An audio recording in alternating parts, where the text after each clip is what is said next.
अस्सलाम वालेकुम dear learners, how are you. मैं उम्मीद करता हूँ आप सब खैरियत से होंगे। आप अक्सर ये डायमंड देखते हैं, 4 कलर्स में हैं, ब्लू, रेड, येलो और वाइट। इसके ऊपर कुछ नंबरिंग होती है और ये हर केमिकल के ऊपर है। ये एक्चुअली हमें इंफॉर्मेशन प्रोवाइड करता है। क्या इंफॉर्मेशन प्रोवाइड करता है ये मैं आपके साथ शेयर करूँगा। एक्चुअली आज की जो ट्रेनिंग है वो NFPA diamond, national fire protection association का जो डायमंड है, या इसे NFPA रेटिंग्स भी कहते हैं। I am trainer Mohammad Mushahid Haider. Let's start. This is our disclaimer. हमारे दो ऑब्जेक्टिव हैं। फर्स्ट ये है, जो ये 4 कलर्स हैं इनको हमने समझना है ये क्या है, और दूसरा इन कलर्स के ऊपर 0 से 4 तक रेटिंग है, हमने अंडरस्टैंड करना है उसका क्या मतलब है।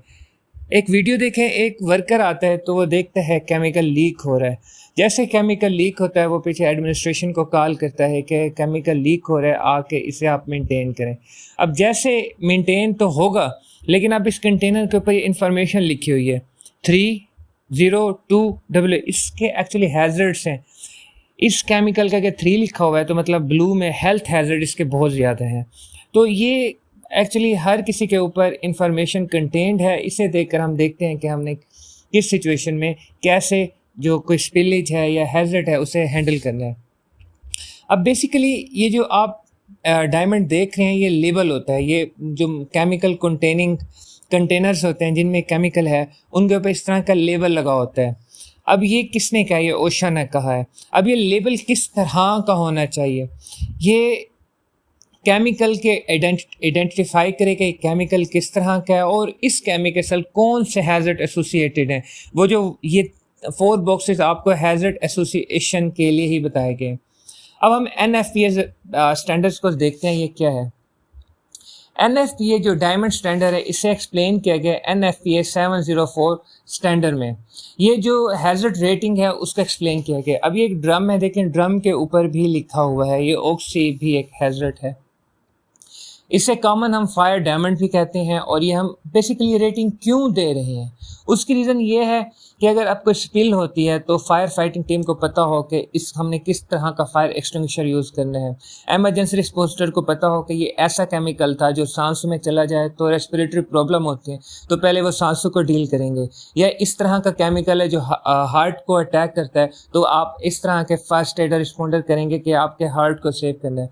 अब केमिकल से ही सारी मैन्युफैक्चरिंग इन्फॉर्मेशन दी होती है, ये केमिकल है, इसके ये नुकसानात हैं, तो इस सिचुएशन में आपने ऐसा करना है। अब NFPA डायमंड क्या बहुत मुश्किल हमें नज़र आता है या क्या इसकी बहुत कम एग्जांपल्स हैं? नहीं, ये बहुत पब्लिकली आम यूज़ होता है। जो 18 व्हीलर्स ट्रक्स हैं जो केमिकल ट्रांसपोर्ट कर रहे होते हैं उन पे आपको ये चीज़ नज़र आती है। जो कंप्रेस्ड गैस सिलेंडर्स हैं, ऑक्सीजन एस्टेलिन है, उन पे ये नज़र आता है। जो केमिकल स्टोरेज के डोर्स हैं उन पे नज़र आता है। Processing facilities, bottles, crates, drum, ये आप सारी चीज़ें देख रहे हो। लेबॉर्ट्रीज के ऊपर हर जगह आपको ये फायर डायमंड नज़र आता है। अब एक्चुअली समझेंगे ये फायर डायमंड के कलर्स का मतलब क्या है। जो ब्लू पार्ट है ये बेसिकली हेल्थ हैजर्ड्स बताता है। रेड पार्ट बताता है कि कितना फ्लेमेबल है, आग लग सकता है। येलो बताता है वो कितना रिएक्टिव है। और वाइट कहता है कोई स्पेशल हैजर्ड इसके साथ एसोसिएशन नहीं, क्या इसको पानी के साथ मिलने से नुकसान तो नहीं होगा, ये कोरेसिव तो नहीं है, ऑक्सीडाइजर्स तो नहीं है। ये सारी चीज़ें हम डिस्कस करते हैं। अब NFP रेटिंग है ये 0 से लेकर 4 तक होती है। 0 का मतलब ये है कि इससे कोई इशू नहीं है, और 4 का मतलब ये है कि बहुत ज़्यादा हैजर्डियस है। और इन्हें पॉइंट इन सब को बाई बॉक्स देखते हैं। जो ब्लू बॉक्स है हमने देखा है ये हेल्थ हैजर्ड है। अगर इसकी रेटिंग यहाँ 3 लिखी हुई है तो इसका मतलब ये है ये जो भी केमिकल है ये एक्सट्रीमली डेंजर है। अगर यहाँ 2 होता हैजर्डियस था, अगर 1 होता स्लाइटली हैजर्डियस था, अगर 0 होता तो ये नॉर्मल मटेरियल है। किस हवाले से? हेल्थ के हवाले से। अगर 4 होता तो ये डेडली है, ये हेल्थ हैजर्ड है। अब ये है फ्लेमेबिलिटी हैजर्ड, कितना जल्दी वो बर्न होगा। अगर यहाँ 0 लिखा हुआ है तो वो बर्न नहीं होगा। जैसे कि पानी का एग्जांपल ले लें, अगर अबव 200 F हो बर्न हो जाए तो इसकी रेटिंग 2 है, इसकी रेटिंग 1 है। अगर 100 से 200 F के दरमियान हो तो इसकी रेटिंग 2 है, यानी कि ये जो है ये 100 से 200 F के दरमियान बर्न हो जाएगा। अगर 100 F से नीचे बर्न हो तो ये 3 होगा। अगर 73 फ़ारेनहाइट से नीचे बर्न हो तो ये 4 होगा। फिर है reactivity diamond. Reactive diamond actually कितना रिएक्टिव है, यहाँ वैसे 0 लिखा हुआ है, तो जो भी केमिकल है ये स्टेबल है, रिएक्ट नहीं करता। कुछ जैसे सोडियम मेटल है, अगर उसे आप हाथ पे भी रख लेना वो मेल्ट हो जाता है। 1 हो तो मतलब ये जो केमिकल है अब स्टेबल है, अगर गर्म किया गया, हीट किया गया तो अनस्टेबल हो जाएगा। 2 ये वोलेटाइल केमिकल चेंज है, जैसे सेपरेट है, आप रखते हैं हाथ पे, वोलेटाइल हो जाता है। 3 का मतलब है अगर हीट करेंगे, शॉक देंगे तो ये डेटोनेट हो सकता है। और 4 है ये डेटोनेट होगा, ये ब्लास्ट हो जाएगा।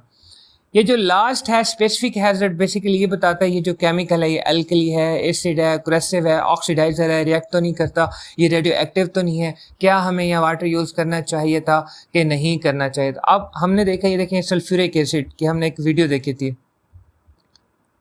अब आपने ये वीडियो देखी है सल्फ्यूरिक एसिड की, ये 3 लिखा हुआ है, बिल्कुल सल्फ्यूरिक एसिड बहुत सीवियर बर्न काज करता है। फ्लेमेबिलिटी नहीं है, ओपन इन्वायरमेंट में है लेकिन आग नहीं लग रही तो फ्लेमेबिलिटी 0 है। काशियस हमें लेनी पड़ेंगे, और ये W है, स्पेशल हैजर्ड्स का एज सच कोई नहीं है। तो इस तरह ये आपके NFPA ट्रेनिंग कंप्लीट है। अगर आपके जहन में कोई भी क्वेश्चन है तो आप मुझसे पूछ सकते हैं, और आप मुझे बताइएगा कि आप किस नेक्स्ट HSC टॉपिक पे ट्रेनिंग चाहते हैं। और वीडियो डिस्क्रिप्शन में लिंक्डइन, व्हाट्सएप, फेसबुक, इंस्टाग्राम के लिंक्स मौजूद हैं, आप मुझे वहाँ से कनेक्ट कर सकते हैं, क्योंकि इन प्लेटफॉर्म पर मैं डॉक्यूमेंट्स शेयर करता हूँ, डाटा शेयर करता हूँ, क्योंकि यूट्यूब तो जस्ट वीडियो से अलाउ करता है।